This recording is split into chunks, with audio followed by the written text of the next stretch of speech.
Hola, soy Jern y este es mi canal de YouTube y hoy hoy voy a compartir con ustedes papiamento 94 o 95, es que siempre me confundo si es el 93, 94, 95, pero creo que este es el 94.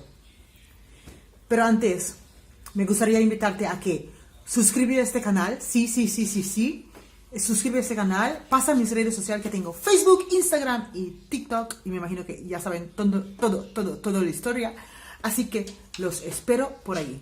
Y hoy es el último domingo del 2020, así que vamos a aprender un poquitín de palabras en papiamento. Último de papiamento es último, pero también se puede decir del astro,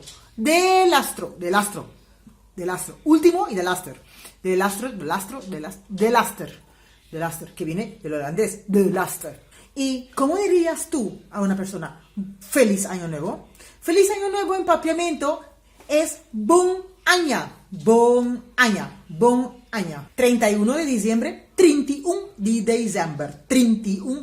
diciembre. El nuevo mes, el luna nuevo. Januari, enero, Januari. Muchas fiestas, happy fiesta. Mucha comida, happy comida. 12 de la noche, 10 de anoche.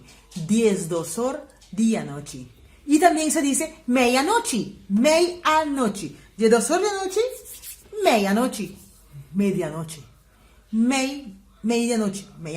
Medianoche. Es que yo me olvido muchas veces el papiamento.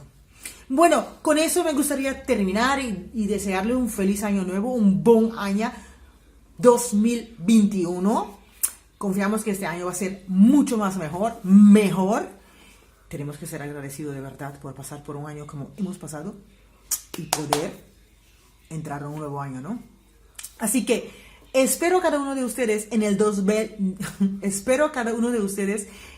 el año 2021 en el canal aquí. Ayo.